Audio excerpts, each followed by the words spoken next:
Bienvenue sur Good Morning Travail. J'ai le plaisir de recevoir aujourd'hui Laurie Madiot. Bonjour Laurie. Bonjour Eric, merci beaucoup. Laurie, vous êtes une exploratrice des signes et des sens à la croisée des mondes anciens et numériques. Docteur en égyptologie, vous avez arpenté les tops de la géographie religieuse, déchiffré les Médoun et Tcher, ces paroles sacrées qui jadis façonnaient la réalité des pharaons. Aujourd'hui, vous transposez cette science du décodage au service du web.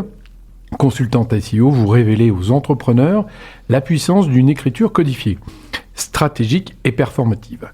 Vous êtes aussi journaliste culture, membre actif de l'épicentre du patrimoine, et votre plume éclaire aussi bien les mystères de l'archéologie que les arcanes du référencement naturel. Entre passé et présent, vous incarnez la traductrice des émotions intérieures en mots justes, la passeuse de sens qui fait dialoguer les civilisations et les algorithmes. Laurie, votre parcours est singulier. Comment le travail de décodage des hiéroglyphes a-t-il façonné votre approche de l'écriture web et du SEO ? Eh bien, c'est une très très bonne question. Donc, depuis que je suis enfant, je suis passionnée par l'écriture et par l'Égypte ancienne. Le premier livre que j'ai tenu dans les mains, c'était un livre sur l'Égypte. Donc, j'ai toujours eu cette passion en moi et j'ai décidé de m'orienter vers l'archéologie tout d'abord en faisant des études à l'université Paul Valéry, puis vers l'égyptologie, ma passion, et je me suis vraiment spécialisée dans l'écriture hiéroglyphique et c'est pour cela que j'ai réalisé donc un master sur la géographie religieuse de 2 provinces de l'Égypte ancienne, donc plus précisément les 17e et les 18e provinces de Haute-Égypte, donc qui se situent dans la partie médiane de l'Égypte, une partie justement qui est peu connue par les touristes. Donc souvent on parle des grandes pyramides de Gizeh, de Luxor, de la vallée des rois, mais moi j'ai voulu m'intéresser à une région qui était un peu connue, qui était assez mystérieuse, et j'ai décidé de reconstituer toute la géographie religieuse de cette région, c'est-à-dire la répartition des cultes des divinités qui y étaient vénérées. Donc il y avait bien sûr le dieu Anubis, très connu, et le dieu Horus, donc à tête de faucon, le dieu à tête de chien et le dieu à tête de faucon. Donc j'ai fait mes études autour de ces divinités, j'ai poursuivi en thèse, donc j'ai obtenu mon doctorat en 2014, et ensuite j'ai pu travailler sur un post-doctorat pour créer un dictionnaire donc numérique qui traduit les hiéroglyphes en plusieurs langues, français, anglais, allemand et même arabe. Donc j'ai collaboré avec un collègue égyptien pour faire cette traduction. Donc nous étions bien sûr une équipe, je n'étais pas seule sur ce projet. Et c'est comme cela que j'ai pu découvrir en fait le monde du web et voir qu'il y avait aussi un langage finalement qui se passait aussi sur le web et qu'il n'y avait pas qu'en Égypte, où il y avait des codes à respecter et où la parole était sacrée, avait un pouvoir, était performative. En écrivant comme il faut sur le web, on pouvait avoir des résultats aussi, de la performativité et se positionner bien sur Google. Donc j'ai pu découvrir le monde du web de cette manière-là. Et une fois que j'ai fini ce post-doctorat, j'ai décidé en fait de faire une reconversion professionnelle et de vraiment mettre tous mes talents d'écriture aussi au service des entrepreneurs qui veulent rayonner sur le web. Et vous arrivez à concilier les deux aujourd'hui ? Alors, en ce moment, vraiment, je travaille beaucoup plus sur des missions de référencement naturel, donc SEO dans le jargon. Mais j'ai la chance d'être journaliste culture pour connaissance des arts. Et je couvre les sujets archéologie, égyptologie que l'on me propose. Et j'ai participé aussi à un podcast l'année dernière d'une sémiologue qui m'a interrogée sur tout ce qui est Anubis et la symbolique qu'il peut avoir dans le bestiaire égyptien. Et cette année, nous avons prévu toute une série de podcasts sur les mythes astronomiques égyptiens. Donc parce que je suis aussi rédactrice web astronomie. Donc mes passions, c'est l'Égypte et l'astronomie. Et donc là, j'arrive à la fois à travailler pour des clients, donc dans des secteurs bien sûr scientifiques, culturels, mais aussi dans tout ce qui est santé, bien-être, c'est des choses qui me parlent. Aussi tous les projets innovants ou en matière d'écologie où il y a du sens, c'est des choses qui me touchent également. Mais j'arrive à faire quand même de l'égyptologie à côté. L'année dernière aussi, j'ai pu donner une conférence à l'université Paul Valéry. Et j'essaye de concilier les deux. Il y a plein de gens qui font du référencement naturel, qui se prétendent experts du sujet. Vous dites pas que vous êtes une experte, vous dites que vous avez une formation et une structuration intellectuelle qui vous permet de le mettre au service d'une technologie, d'un savoir-faire. Vous pouvez nous expliquer ça ? Bien, les compétences que j'ai acquises pendant mes études, donc c'était vraiment me mettre en fait à la place de cette civilisation ancienne, de ces personnes qui vivaient durant l'ancienne Égypte. J'ai essayé de comprendre comment ils pensaient, comment ils réfléchissaient, comment ils voyaient leur divinité, le monde qui les entourait. Et c'est pour ça que moi, mon approche, donc je ne me dis pas experte bien sûr, mais mon approche, c'est que j'arrive à me mettre à la place de mes clients. Et j'arrive également à me mettre à la place de leurs propres clients afin de réfléchir à la manière dont eux, ils pensent et comment ils vont taper des requêtes dans Google.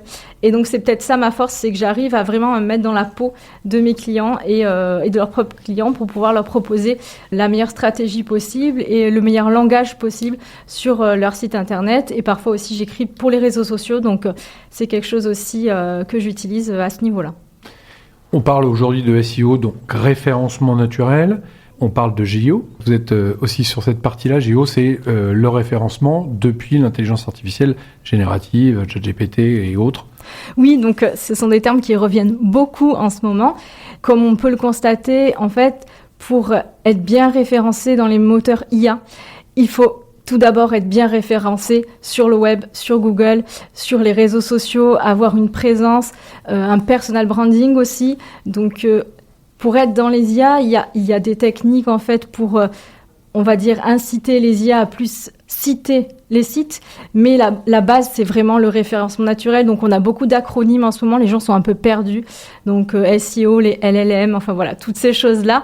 Mais moi, j'aime bien rester simple et me dire qu'il faut avoir déjà une base solide. La base de la pyramide doit être solide pour pouvoir ensuite monter les blocs.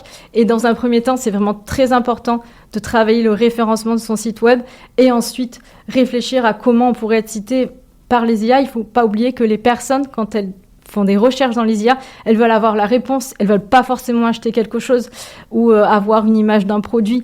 Et c'est vrai que les IA, elles vont donner des liens vers des sites web, mais les gens ne vont pas forcément cliquer parce qu'ils vont vouloir avoir une réponse rapide. C'est à ça que ça sert. Alors que Google, c'est vraiment quand on cherche quelque chose d'un peu plus fourni, peut-être des sources fiables, peut-être des produits spécifiques. Donc voilà.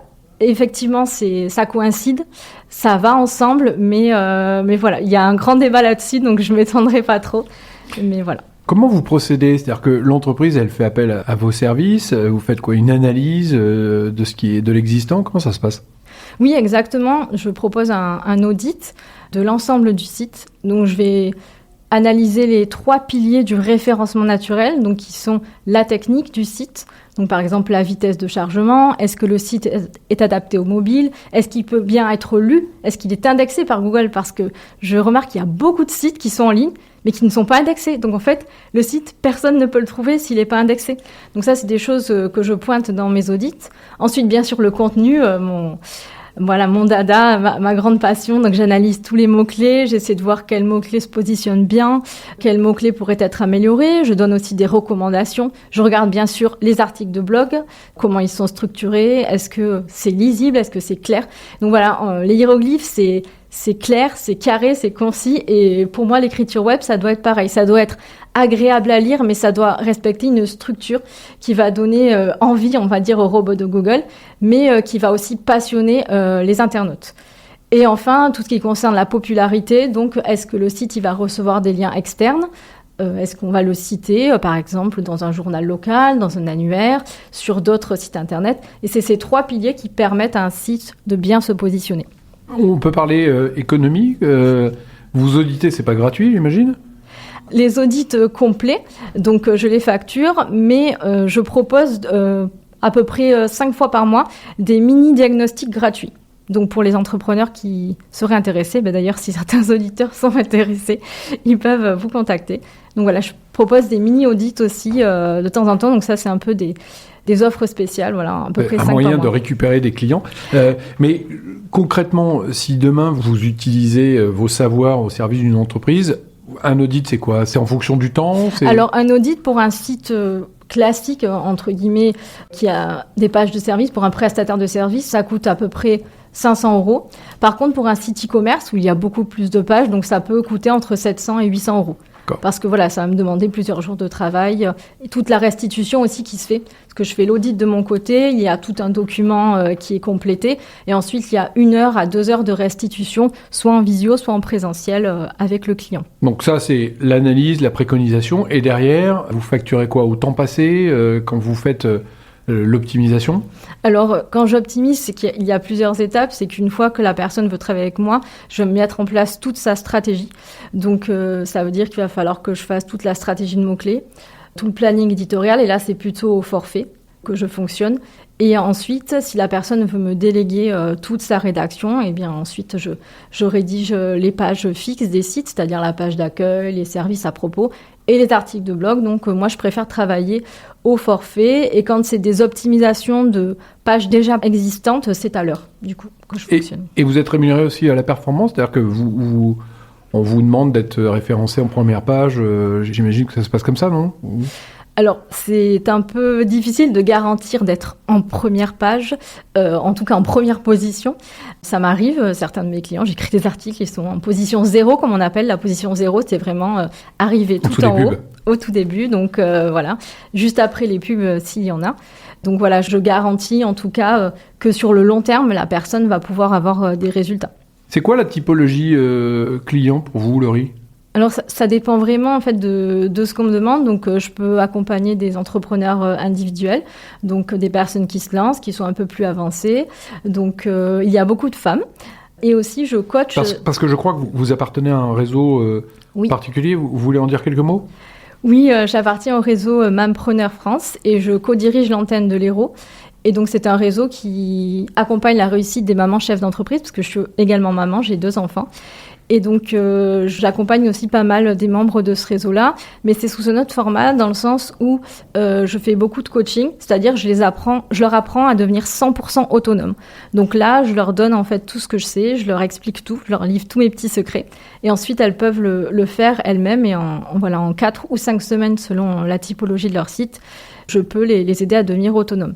Pour mes autres clients, donc c'est surtout des TPE, PME que j'accompagne, mais récemment, il y a une grosse entreprise qui m'a commandé un audit, une entreprise allemande en fait qui est aussi dans plusieurs autres pays et qui est intéressée par mes services. Donc vraiment, je peux travailler avec des hommes, avec des femmes, plutôt des femmes, mais en tout cas, dans tout ce qui est milieu astronomie, c'est surtout des hommes. D'accord. Et vous intervenez sur tout le territoire ou uniquement en Occitanie? J'interviens partout en France. D'accord, parce que de toute façon, vous pouvez faire les analyses à distance. C'est ça. Vous n'êtes pas obligé d'aller sur place. Non, je peux faire de la visio aussi. Est-ce que vos clients sont au courant de votre parcours académique et de votre formation et de tout ce que vous savez en plus du SEO? Alors, pas tous, mais les plus proches de mes clients, oui, sont au courant et ils aiment bien cette casquette scientifique aussi et cet esprit critique que je peux avoir sur leur texte quand ils les rédigent ou alors quand moi j'écris quelque chose. Ça leur plaît beaucoup aussi puisque ça permet d'avoir une authenticité spécifique dans les textes que je rédige, par exemple. Où est-ce qu'on peut vous trouver? Vous avez un site internet ou... Oui, bien sûr, j'ai un site internet. C'est moonredac.fr. Moonredac. Comme la lune. D'accord, très bien. Merci Laurie. Est-ce que vous avez quelque chose à rajouter? Parce que vous êtes passionnante et on ne sait pas quand est-ce qu'on pourrait s'arrêter. Maintenant, le format de la chronique, c'est 15 minutes. Est-ce que vous auriez quelque chose, un mot de la fin? Le mot de la fin, moi, c'est vraiment sans passion, pas de satisfaction. Moi, mon travail me passionne, autant en égyptologie qu'en écriture web. Donc, voilà, allez-y, si vous êtes passionné par quelque chose, lancez-vous et vous ne le regretterez pas. Voilà, entrepreneur d'Occitanie et de France, n'hésitez pas à contacter Laurie pour avoir un meilleur référencement naturel. On appelle ça le SEO. Belle journée à tout le monde.